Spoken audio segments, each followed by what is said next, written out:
నమస్తే, నేను doctor Harish Teneti, maxillofacial surgeon, life coach, వేదశాస్త్రపాత్ ఇన్స్ట్రక్టర్.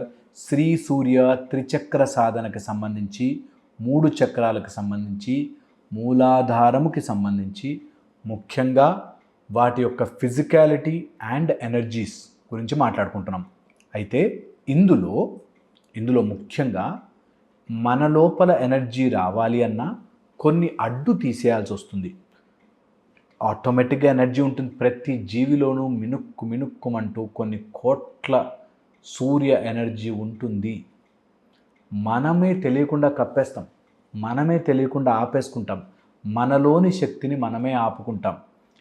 ఈ మాట ఎన్నో రకాలుగా మీరు విని ఉంటారు. నీలోనే దేవుడున్నాడు, తత్వమసి, అహం బ్రహ్మాస్మి, ప్రజ్ఞానం బ్రహ్మ, ఇలా చాలా చెప్పారు, మహావాక్యాలు ఎన్నో చెప్పారు. అయినా అంత సింపుల్గా చెప్తే మనకు అర్థం కాదు. మన మాయ మనని కమ్మేసి ఆలోచించనివ్వదు. అందుకోసం రకరకాల మెథడ్స్ వచ్చాయి, రకరకాల ప్రాసెస్లు వచ్చాయి. ఆ అనుసంధానము చేసి తెలుసుకోవడానికి, ఫిజికల్గా మనకు ఎక్స్పీరియన్స్ రావడానికి మన శరీరంలో కొన్ని ఎనర్జీ జోన్స్ ఉన్నాయి. ఈ ఎనర్జీ జోన్స్ని పట్టుకుని ఎక్స్పీరియన్స్ తెచ్చుకున్నా మనం ఈ సృష్టితో కలిసిపోయి ఏకమైపోతాం అనే ఒక ఎక్స్పీరియన్స్ కోసమే పరుగులు. ఈ మొత్తం సిరీస్ కూడా మీకు వీలు కుదిరితే వెనక్కి వెళ్ళి సిరీస్ కూడా చూడండి.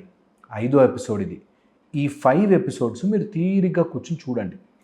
మీకు ఎప్పుడైతే సాధన చేస్తూ ఉంటారో ఆ సాధనకి సంబంధించిన కొన్ని ఎక్స్పీరియన్సెస్ వస్తుంటాయి కదా, అవి మీరు చెప్పలేరు కూడా బయట ఎవరికి, అంత బాగుంటాయి. అవి రావాలి అంటే ముందు మీ ఫిజికల్గా బాగుండాలి. ఫిజికల్గా బాగుండి మీ ఎనర్జీస్ని అలైన్ చేసుకోవాలి. ఫిజికల్గా బాగుండాలి అనగానే ఒక ఆయన కాళ్ళు కొంచెం వీక్, అంటే మేము చేసుకోలేమా అని అడిగారు. ఫిజికల్గా బాగుండడం అంటే గట్టిగా ఉండడము, కండలు పెంచుకుని ఉండడము కాదు. మీరు సన్నగా ఉన్నా, లావుగా ఉన్నా, కాళ్ళు చేతులు పనిచేస్తూ ఉన్నా చేయకపోయినా శక్తి లోపలికి వస్తే తట్టుకునే కెపాసిటీ ఉండాలి.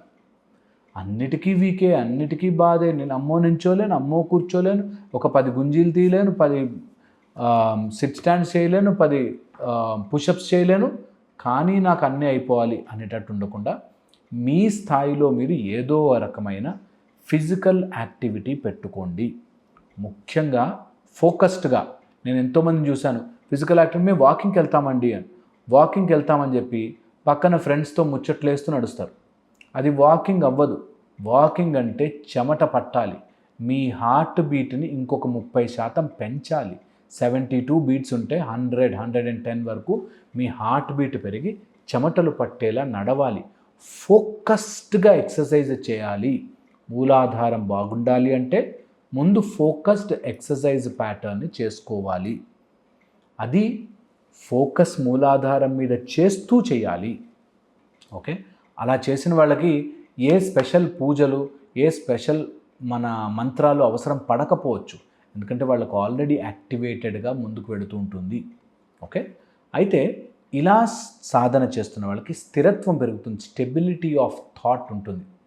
ఎవరికైతే స్టెబిలిటీ ఆఫ్ థాట్ లేదో వాడు డైరెక్ట్గా డిసైడ్ అయిపోవచ్చు మూలాధారం వీక్ ఉంది. ఈ మూలాధారం స్ట్రాంగ్గా ఉండడం కోసం, స్టెబిలిటీ ఉండడం కోసం మనకి కొన్ని ఇంపార్టెంట్ ల్యాండ్ మార్క్స్ చెప్పారు, ఇంపార్టెంట్ పాయింట్స్. అందులో ఫస్ట్ మీకు వాసనా జ్ఞానం పెరుగుతుంది. ముక్కుకి సంబంధించిన వాసనా జ్ఞానం మీరు పసిగడుతూ ఉంటారు ఎక్కువగా. ఓకే, దానికి తోడు మీకు సంబంధించిన ఎక్కడో ఒక చోట మీకు ఒక 2 అడుగులు ముందే తెలుస్తూ ఉంటుంది. అలాంటి వాళ్ళకు మూలాధారం బాగున్నట్టు. ఏదో డెసిషన్ తీసుకోబోతారు కానీ మీకు ఎందుకో తెలుస్తుంది, ఇది వద్దులే ఇప్పుడు తర్వాత చూద్దాం, వాళ్ళకు కూడా మూలాధారం బాగున్నట్టు. ఇంకా ఆజ్ఞ బాగుంటే క్లియర్గా కనిపిస్తుంది ఏం జరుగుతుందో. బట్ మూలాధారం కరెక్ట్గా వైబ్రేట్ అయి బాగుంది అంటే వాళ్ళకి ఏం ఏదో తెలుస్తుంది, సంథింగ్, ఇది వద్దులే ఈరోజు వెళ్ళొద్దు బయటికి అనుకుంటాం, అక్కడ యాక్సిడెంట్ తప్పుతుంది. అలాగ ఎన్నో రకాల విషయాలు జరుగుతాయి. ఇది మూలాధారానికి సంబంధించిన ఒక బ్యూటిఫుల్ మెకానిజం. అయితే మూలాధారంకి సంబంధించిన ఎనర్జీస్లో మెయిన్గా మనని ఆపేసేది, ఇలా మనం జరగకుండా ఆపేసేది స్ట్రెస్ పడడము, టెన్షన్ పడడము, వర్రీ అవ్వడము, లోన్లీగా నేను ఒంటరి వాడినే, నాకెవ్వరూ లేరు అనే ఫీలింగ్ తెచ్చుకోవడం భయంకరమైన రోగం ఇది. నాకు ఎవ్వరూ లేరు, నేను ఒంటరివాణ్ణి, నాకు వాళ్ళు లేకపోతే నేను బ్రతకలేను అనే రోగము వచ్చిన వాడి మూలాధారం క్లోజ్ అయిపోతుంది. అందుకే మీరు ఎప్పుడైనా చూడండి, సన్యాసాశ్రమాలు కానీ లేకపోతే అఖాడాల్లో ఏదైనా సన్యాసం ఇస్తుంటే, లేకపోతే మన బాబాజీలుగా అట్లా మారిపోతుంటే వాళ్ళకి ఫస్ట్ వాళ్ళకే తర్పణం వదిలేసుకుంటారు, పిండం పెట్టడం అంటారు, అట్లా చేస్తారు వాళ్ళకే. ఎందుకు తెలుసా? అరే నీకు ఎవ్వరు లేరని ఎందుకు అనుకుంటావు? You are connected. నువ్వు స్పెషల్ బీయింగ్ కాదు, నీకేమి స్పెషల్గా వచ్చేది లేదు, ఎవరు బంధము లేరు, నీకు ఎవ్వరితోనూ బంధనం లేదు, నీకు నువ్వే. You should grow, you should only.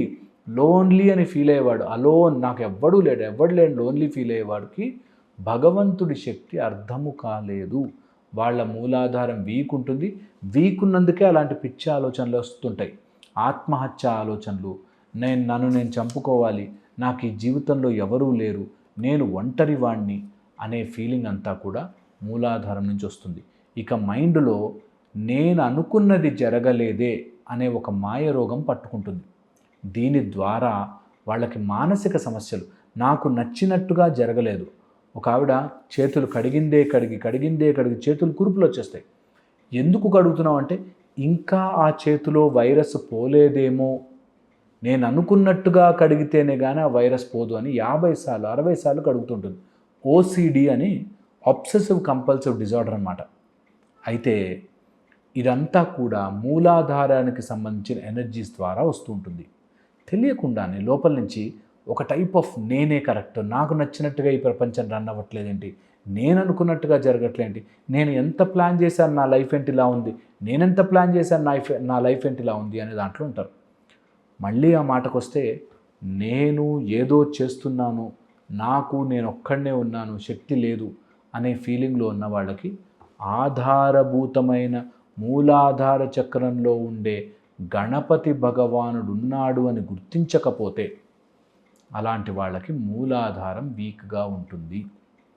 పోనీ దేవుడు గణపతి నేను అలాంటివి నమ్మను అనుకున్నా సరే, అట్లీస్ట్ ఇంత లైఫ్ వచ్చినందుకు ఈ లైఫ్లో నేను బ్రతికి చూపించాలి అనే ఒక సర్వైవల్ మెకానిజం నేర్చుకోకపోతే వాళ్ళకి మూలాధారం వీకే. వాళ్ళకి ఎనర్జీ అసలు పైకి రాదు తెలుసా. ఎంతసేపు అక్కడే ఉంటారో దానికి వాళ్ళు వీక్ టార్గెట్స్ వెతుక్కుంటారు. వీళ్ళు ఎందుకు మూలాధారంలో ఉండిపోతారంటే, వీళ్ళకి వీక్ టార్గెట్స్ ఉంటాయి. నేను ఇది తల్లిదండ్రులకి లేకపోతే ఈ ఎడిక్షన్స్ ఇంట్లో ఉన్న వాళ్ళ గురించి చెప్తున్నాను. మీ సపోర్ట్ వల్లే వాళ్ళ మూలాధారం వీక్ ఉంటుంది. నేను చూశాను ఒక అతన్ని, వాళ్ళ ఫాదర్ మదర్ వాళ్ళ కొడుకు తాగేస్తాడు, ఫుల్గా తాగేసి ఇంటికి వస్తాడు. అలాంటి వాడిని ఎందుకు భరిస్తున్నావు రీహాబిలిటేషన్ సెంటర్లోకి అంటే, ఎంతైనా కొడుకు కదా సార్, అది ఏం చేసినా భరించాలి కదా సార్ అంటారు. అలాగా మిమ్మల్ని కంట్రోల్ చేస్తూ, వాళ్ళని కంట్రోల్ చేస్తూ, వాళ్ళ ప్రేమ అనే దాంట్లో ఇరుక్కుపోయి మీ మూలాధారం ఉండిపోతుంది. ఇది బాగా గుర్తించండి. ఎవరైతే వ్యసనాలతో ఉంటారో, ఎవరైతే చేసిన తప్పులే మళ్ళీ చేస్తుంటారో, విపరీతమైన కోపంతో ఉంటారో, లూజింగ్ మెంటాలిటీతో ఉంటారో, ఎప్పుడు అలా ఒక నెగిటివిటీలో ఉంటారో, వీళ్ళ మూలాధారం వీకు.